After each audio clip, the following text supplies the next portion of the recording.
नमस्ते, मैं Anupama खडवाड poesy tales अक्टूबर 2022 के ऑडियो इवेंट में भाग लेने वाले सभी सदस्यों का आभार मानती हूँ। सबका कंट्रीब्यूशन बहुत ही मौल्यवान है। हिंदी, मराठी, इंग्लिश या तिन्ही भाषेतील ऑडिओज कंपाईल करून ही फाईल तयार करण्यात आली आहे। तुम्हा सर्वांचा सपोर्ट असाच राहू द्या। Hope you all like this. In case of any suggestions or improvements, kindly let me know. Thank you. मी सौ राजेश्वरी अंबिके, पुणे. नवरात्रीच्या निमित्ताने श्री अरुण देशपांडे सरांची आरती रूपी सेवा आपल्या चरणी वाहण्याची संधी मला मिळाली आहे. आरती अंबाबाई सकलांची तू आई, नवरूप दर्शन तुझे होवो आम्हा ग बाई. आरती अंबाबाई नवरात्रीचे उत्सवी तुझे आगमन होई, आनंदती सारे भक्त बघ तुझे ग आई.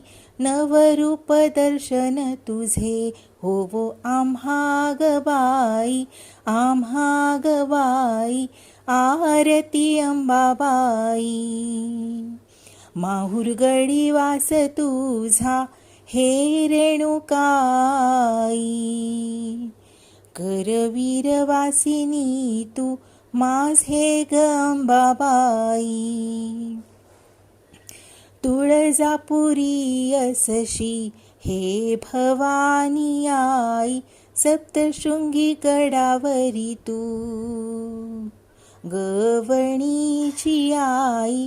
आरती अंबाबाई अरुण कवी अर्पिती शब्द सुमने ही पायी, नवरूप दर्शन तुझे होवो आम्हा ग बाई. आरती अंबाबाई सकलांची तू आई. आरती अंबाबाई, आरती अंबाबाई, आरती अंबाबाई. अंबेचा उदो उदो. धन्यवाद. नमस्कार. पॉयसी टेल्सच्या सर्व यंग दोस्त मंडळींना माझा सादर नमस्कार. आज मी आपल्यासमोर लवंगलता या वृत्तामधली एक स्वरचित रचना ऐकवणार आहे. तिचा विषय आहे आठवणीतील शाळा आणि कवितेचं शीर्षक आहे गारुड. 8-8-8-4 अशा 28 मात्रांचं हे वृत्त आहे. शीर्षक गारुड. आठवणींच्या लाटांमध्ये चिंब चिंब मन झाले, बालसख्यांच्या आठवणींनी आभाळ भरून आले. आठवणींच्या लाटांमध्ये चिंब चिंब मन झाले, बालसख्यांच्या आठवणींनी आभाळ भरून आले. मानस डोही बालपणीचे तरंग गणित उठले, मानस डोही बालपणीचे तरंग गणित उठले. शाळा सुटता शिंगे फुटता शैशव नंतर कुठले, शाळा सुटता शिंगे फुटता शैशव नंतर कुठले. वह्या पुस्तके विसरता भीती बाईंची मग वाटे, वह्या पुस्तके विसरता भीती बाईंची मग वाटे. तासपिटीचा रद्द पाहता पापण काठी दाटे, तासपिटीचा रद्द पाहता पापण काठी दाटे. रबर पेन्सिली सदा हरवती भांडा भांडी नंतर, रबर पेन्सिली सदा हरवती भांडा भांडी नंतर. क्षणात मिटती रुसवे फुगवे आणि मनाचे अंतर, क्षणात मिटती रुसवे फुगवे आणि मनाचे अंतर. सुटीत मधल्या भान विसरुनी सैरा वैरा पळती. सुटीत मधल्या भान विसरुनी सैरा वैरा पळती. डबा चाकुनी मित्रांचा मग आनंदात खिदळती.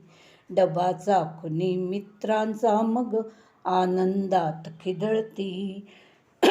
पटांगणाची ओढ लागता खेळाया मन धावे. पटांगणाची ओढ लागता खेळाया मन धावे. तास संपू दे घंटा होऊन हुंदडायला जावे. तास संपू दे घंटा होऊन हुंदडायला जावे. शाळेमधले दप्तर म्हणजे गुहाच अलिबाबाची. शाळेमधले दप्तर म्हणजे गुहाच अलिबाबाची. नको नको त्या वस्तू दिसता तंबी आई बाबाची.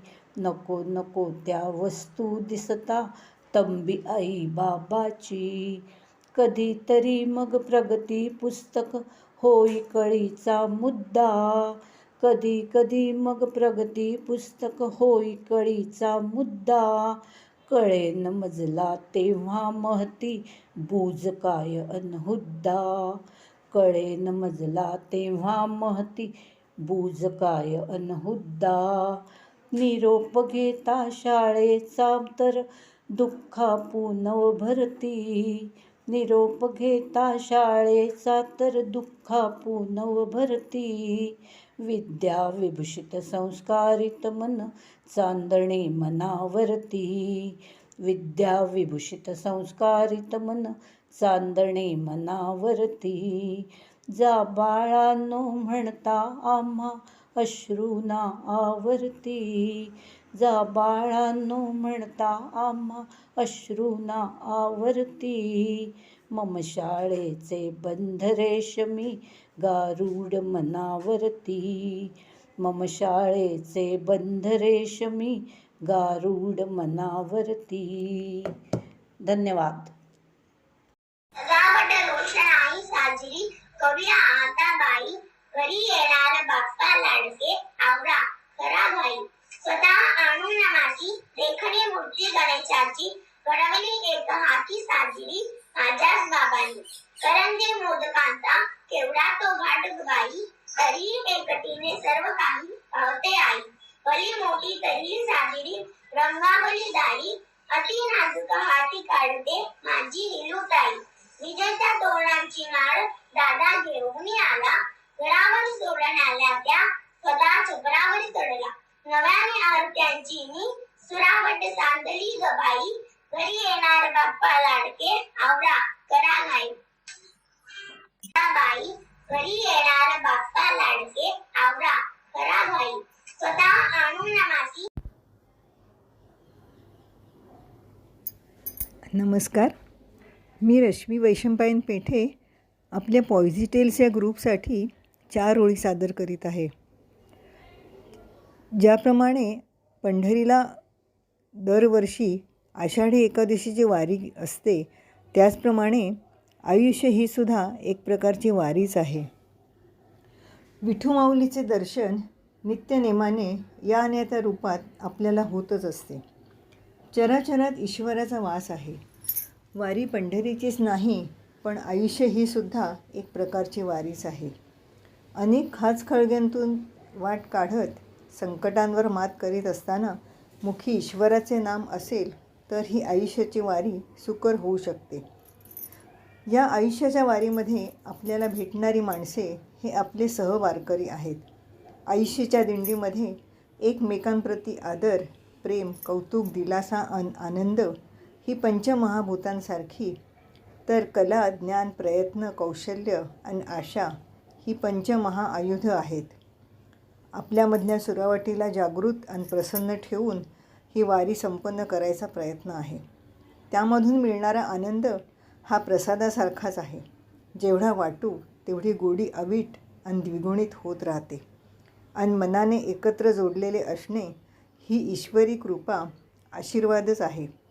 हा कृपाशीर्वाद असाच अखंड राहो हीच प्रार्थना आयुष्याचे वारकरी म्हणून. धन्यवाद. अपनी मधुर आवाज में दर्शना जी पेश कर रहे हैं कान्हा जी के लिए समर्पित अपनी रचना. की सुध बिसराए मुरलिया, कौन दिशा से आए रे, दरस बिना दिन रैन बिताए, मनवा चैन न पाए रे. ओ कान्हा, मैं जानू तो इत ही होवे, नैनन को काहे तरसावे, राधा ना तोरे मीरा की जो जोग लगे मन भाए रे. ओ कान्हा,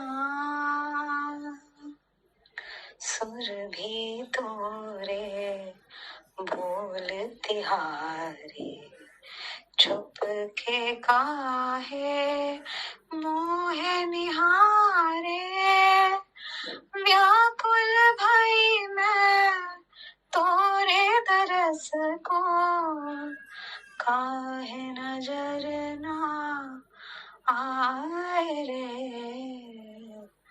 ओ कान्हा, कान्हा,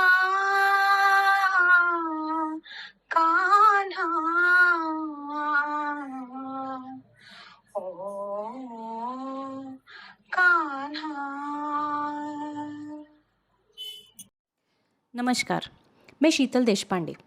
आज की मेरी लघुकथा का नाम है संगीत की शक्ति. आज अमोल की नींद जल्दी खुली. उसने सोचा आज तो स्नेहा को काम में कुछ मदद कर देते हैं. बड़ी परेशान सी रहती है आजकल. उसने देखा स्नेहा हमेशा की तरह रसोई में थी. उसके काम थे कि ख़त्म होने का नाम ही नहीं ले रहे थे. 3-4 काम एक साथ अलग अलग चूल्हे पर चल रहे थे. लेकिन आज वो परेशान नहीं लग रही थी. रसोई की खिड़की में रखे रेडियो पर पुराने हिंदी गाने चल रहे थे और स्नेहा भी उसके साथ साथ गाना गुनगुना रही थी.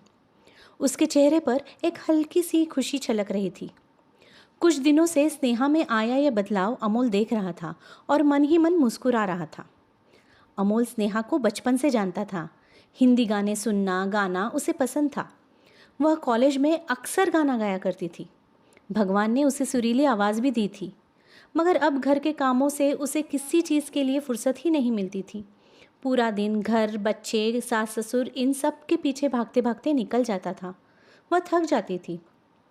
उसका अपना जीवन मानो रुक सा गया था. अमोल उसे बहुत प्यार करता था, लेकिन वह अपने कामों में इतना व्यस्त था कि स्नेहा के लिए वक्त नहीं निकाल पाता था. पिछले महीने स्नेहा का जन्मदिन था. तब अमोल ने उसे रेडियो भेंट कर दिया और कहा, तुम्हारी ज़िंदगी में से सुर खो गए हैं स्नेहा, उन्हें वापस ले आओ और मेरे वाली पहले वाली स्नेहा बन जाओ. बच्चे तो हंसे भी थे. पापा, आज के ज़माने में ये रेडियो? हाँ बेटा, मम्मी का ज़्यादातर समय रसोई में बीतता है. रसोई में रखने के लिए ये बहुत ही उपयुक्त है. अमोल अपने विचारों में खोया था कि स्नेहा गर्म चाय का कप लेकर उसके पास आई. उसने अमोल का हाथ अपने हाथों में लेकर कहा, थैंक यू अमोल, मुझे अपने आप से मिलाने के लिए. तुमने ठीक कहा था, मेरी ज़िंदगी से सुर खो गए थे. मैं बेजान सी हो गई थी. मगर जब से तुमने ये रेडियो मेरी रसोई में रखा है, मानो मेरा अकेलापन दूर हो गया है. मुझे अंदर से खुशी महसूस होती है. अब मेरे सारे काम गीत सुनते सुनते ख़त्म हो जाते हैं. मैं मेरी जिम्मेदारियों को और बेहतर तरीके से संभाल पा रही हूँ. मैं सच में नहीं जानती थी अमोल कि संगीत में इतनी ताकत होती है. संगीत कानों से होकर हमारी आत्मा को छू लेता है, हमारे तन मन को सुकून देता है. अब मुझे ही देखो, जब से संगीत सुनने लगी हूँ, मन के सारे नकारात्मक विचार गायब हो गए हैं. दिमाग का खालीपन जो दूर हो गया. दोनों ने हंसी मजाक करके के साथ अपनी चाय ख़त्म कर दी. धन्यवाद. मैं अजय वर्मा लखनऊ से अपनी कविता प्रस्तुत कर रहा हूँ। कभी कभी मेरे दिल में ये बात आती है, कभी कभी मेरे दिल में बात आती है, अपनी उंगली पे ये जिंदगी नचाती है, कभी गम की कड़ी धूप में जलाती है, कभी खुशियों की छाँव लाती है, कभी कभी मेरे दिल में ये बात आती है। खुदा बन के जो यहाँ हुक्म तू चलाता है, तेरी सांसें भी हैं किसी की भूल जाता है, जैसे चाहे बुले के चलती है, हर घड़ी नया वक्त लाती है, कभी कभी मेरे दिल में ये बात आती है, अपनी उंगली पे ये जिंदगी नचाती है। ये माना कि ज़िंदगी में बड़ी मुश्किल है, ये माना कि ज़िंदगी में बड़ी मुश्किल है, कोशिशें तू करे तुझे मुकाम हासिल है, कोशिशें तू करे तुझे मुकाम हासिल है, रुकता जो नहीं ज़िंदगी की राहों में, रुकता जो नहीं ज़िंदगी की राहों में, उसे ये मंजिलें दिलाती है, कभी कभी मेरे दिल में ये बात आती है, अपनी उंगली पे ये जिंदगी नचाती है। धन्यवाद। नमस्कार, मी कविता संग्रस कन्हेरीकर, पॉयसी टेस्टच्या ॲडमिन आणि अनुपमाजी यांना माझा नमस्कार. आज ऑक्टोबर इव्हेंटच्या पॉयसी टेस्टच्या ऑक्टोबर इव्हेंटमध्ये मी माझी कविता सादर करत आहे. कविता हिंदीमध्ये आहे. इतनी भी सस्ती नहीं ज़िंदगी यूं ही रौंद कर उड़ा दो, इतनी भी सस्ती नहीं ज़िंदगी यूं ही रौंद कर उड़ा दो, देखने की औकात रखते मंजर दुनिया का, देखने की औकात रखते मंजर दुनिया का, कुछ तो कुदरत को लौटा दो, जाने से पहले किसी की ज़िंदगी बना दो. फ़र्ज़ इस धरती को बचाने का, पेड़ पौधे जानवरों को हक़ है जीने का, फ़र्ज़ इस धरती को बचाने का, पेड़ पौधे जानवरों को हक़ है जीने का, बचा के रखो थोड़ी इंसानियत, थोड़ा जज्बा, जाने से पहले किसी की ज़िंदगी बना दो. बचा के रखो थोड़ी इंसानियत, थोड़ा जज्बा, जाने से पहले किसी की ज़िंदगी बना दो. कहते हैं फरिश्ते दिखते नहीं, हम कहते हैं कुछ चीज़ें महसूस किया करते हैं. कहते हैं फरिश्ते दिखते नहीं, हम कहते हैं कुछ चीज़ें महसूस किया करते हैं. क्यों ना किसी के हक एहसास को ही उम्मीदों से सजा दो, क्यों ना किसी के एहसास को ही उम्मीदों से सजा दो, जाने से पहले किसी की ज़िंदगी बना दो, जाने से पहले किसी की ज़िंदगी बना दो.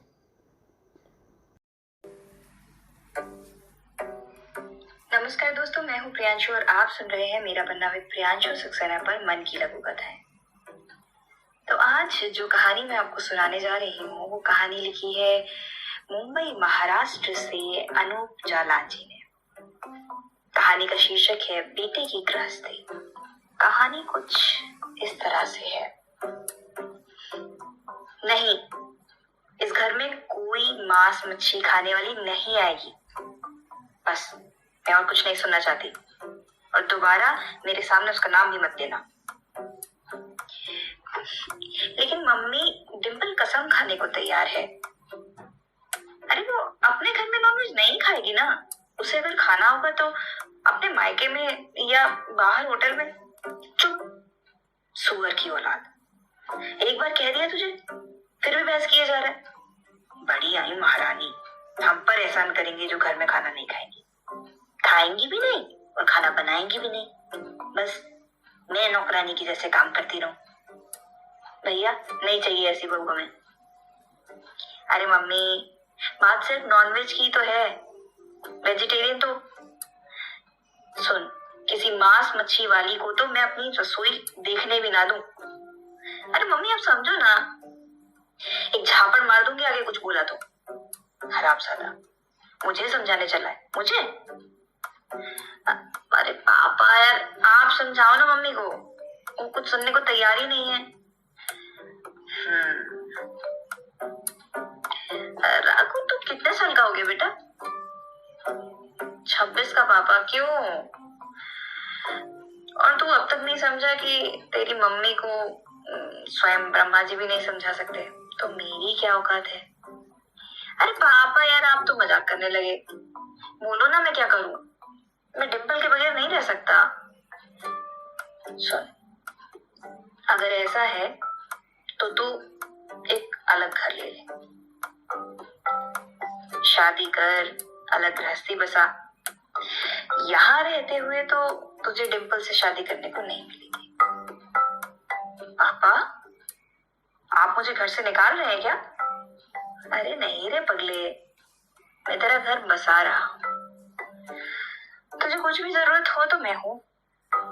बस तेरी मम्मी को पता नहीं चलना चाहिए कि ये सलाह मैंने दी है, वरना वो मेरा जीना हराम कर देगी।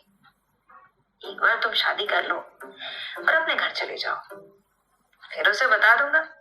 उसे जितना चीखना चिल्लाना होगा मुझ पर चिल्ला लेगी, लेकिन तुम दोनों तो उसकी गालियों से जाओगे। मैं काश थोड़ी हिम्मत जुटा पाता, तेरी मम्मी का सामना कर पाता, तो तेरी शादी धूमधाम से करता, लेकिन ये सुख भी मेरी किस्मत में लिखा नहीं।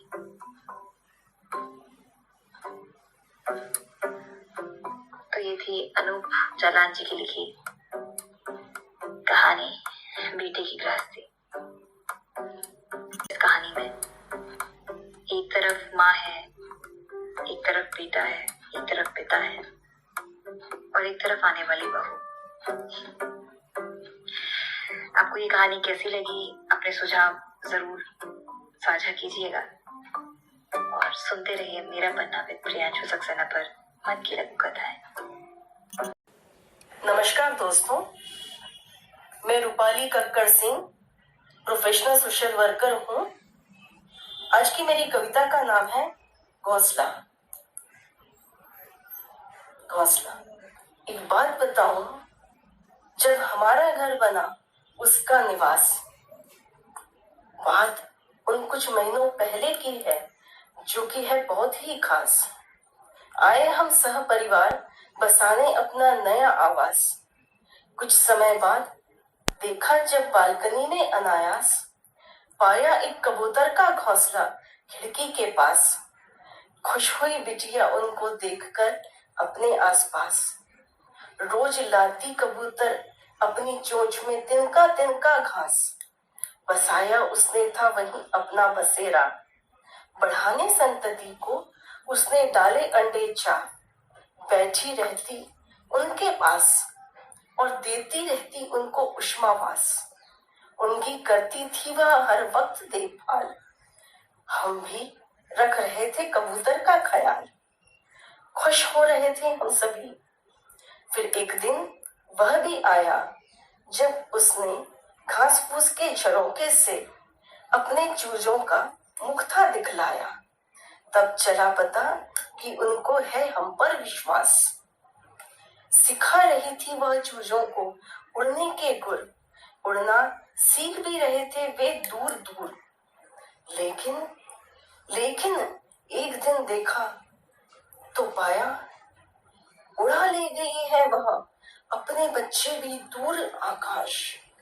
और हम रह गए स्तब्ध, जैसे हो सब कुछ हारे और उदास। सोच रहे हम दोनों मन ही मन हो मौन। बिटिया भी हमारी कब रह पाएगी हरदम हमारे साथ। उड़ जाएगी वह भी बिन पंख एक दिन, छूने पाने बसाने अपना एक अलग जहान। धन्यवाद। सुनते हैं कस्तूरिका मिश्रा जी की मंत्रमुग्ध आवाज में गुलजार साहब को ट्रिब्यूट यह चंद पंक्तियां। आज मैं गुलजार साहब की एक गजल आपको सुना रही हूँ। गुलों को सुनना जरा, तुम सदाएं भेजी है। गुलों को सुनना जरा, तुम सदाएं भेजी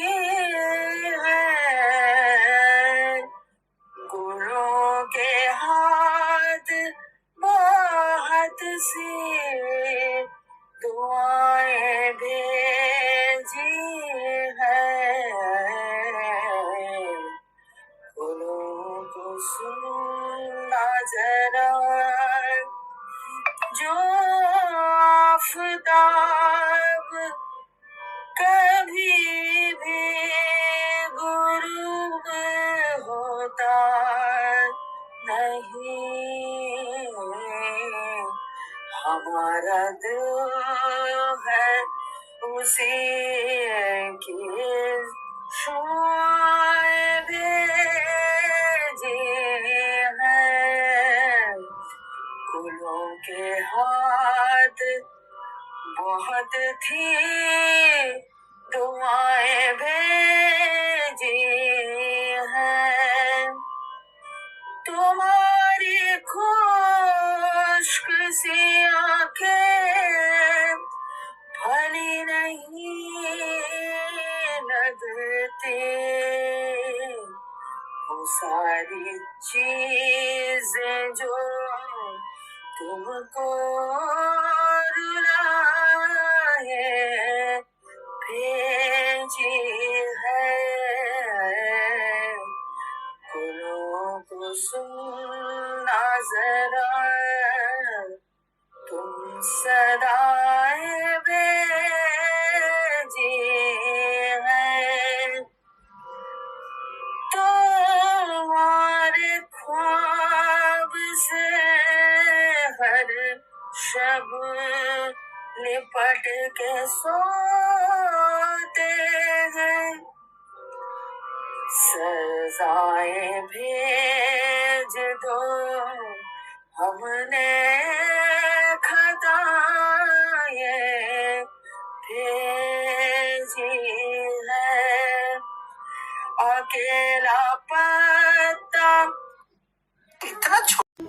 मेरे कान्हा कैसे अपना प्यारा जीवन भूल गया, महाभारत रचाते रचाते मुरली माखन भूल गया, आस है उन गलियों को तुम वापस लौट आओगे, गोकुल की गोपियों पर फिर प्रेम वर्षा कराओगे, मैया बाबा संग वही बचपन तुम बिताओगे, सखाओ संग क्रीड़ा करके लीला नई सी रचाओगे, पर न आया तू कभी राधा वृंदावन भूल गया, मेरे कान्हा कैसे अपना प्यारा जीवन भूल गया, कुरुक्षेत्र के मैदान में गीता का उपदेश दिया, ज्ञान के सागर ने सबके हृदय में प्रवेश किया, माधव अर्जुन दोनों का संवाद सब सुनने लगे, श्लोकों की गंगा में तब सारे देवता डूबने लगे,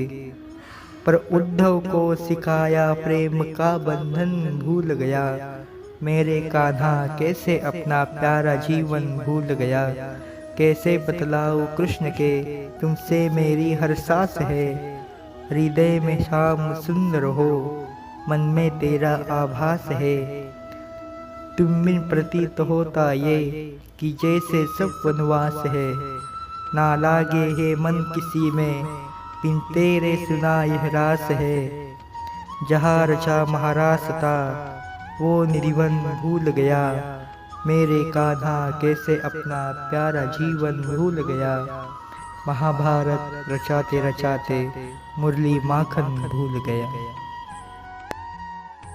अच्छे बुरे कर्मों से ना खुद को जोड़ दूं, तेरे नाम से पहले तेरो काम आवेगो, अपने अंदर के रावण को पहचान तू, तभी राम आवेगो, तभी राम आवेगो। शायद दिल से आवाज निकली होगी, बादलों ने मेरे दिल की गड़गड़ाहट सुनी होगी, मैं अपनी हाथों की लकीरों को मिटा चुका था, किसे पता था कड़कड़ाते इन बादलों में बिजली बनी बैठी होगी। Hello friends, this is Rupali Gorelare. Today I will recite a poem written by me. It is titled The Cross.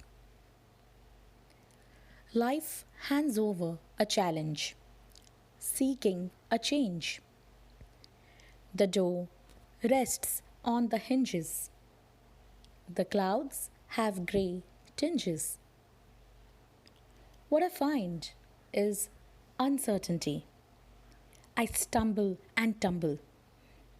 I want to be nimble on my feet. Beneath the frost and the floss, beneath the cold exteriors, lies the water of life, eager to spread joy. I say a silent prayer. May I cross all the hurdles of life. May I seek inspiration from the cross. Wishes and prayers go hand in hand. Life is never bland. As long as there are wishes and things to do, life hands over a challenge, seeking a change. Thank you for listening. Hello, it's me Vinod Davadi. Today I have brought you one poem about Mona Lisa, and this goes like this. Mona Lisa, you are the great by the artist work. Artist made you by oil and wood. The women laugh and cry in the painting according to our condition. Leonardo uses aerial perspective to paint this. This painting is ideal than real women. Or smile indicates humanity and nature. It is a painting but not a canvas. Leonardo made this painting in 20 years. People called Mona Lisa is his own face. Designed as the face of the female, he is the real artist who gives his passion and commitment towards that painting. Leonardo also makes us aware of the power of the art and culture at that time. This painting will be immortal. This is the greatest treasure of the world. He is such a very talented man. He is not working in this field only. Mona Lisa, you are brilliant. This is what kind of love? Maybe true love, maybe immortal love. Knowing that Mona Lisa was another person's wife also, the artist knows the real meaning of the love. Yet desires it. The artist's mind can't be limited to only one place. His mind could travel everywhere. We should also learn that from the life of this man how much dedication and passion are needed for true love or for any art. Thank you. Greetings to one and all. My name is Anupama Khadwad and I'll be reciting a poem for Poesy Tales October 2022 audio event. The title of my poem is God's Creation. God created the universe and this world. He created man to look after his world. He entrusted and empowered man to take care of his creation. Flora and fauna were brought into existence. His vast creation which balance an important role each plays in their own different ways. Flora and fauna were brought into existence.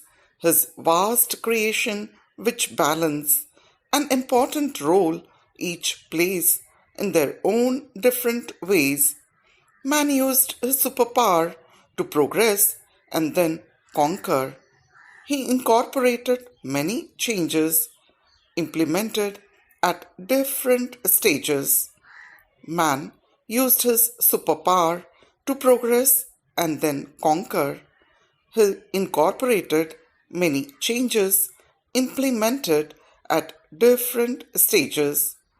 There is only one earth. Let us conserve it. Miraculous God's creation. Let us preserve it. There is only one earth.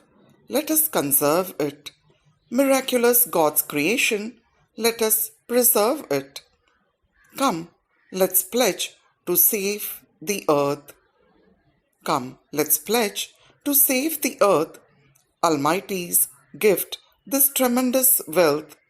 Let's come together to care and nurture, to preserve and protect this beautiful nature. Thank you.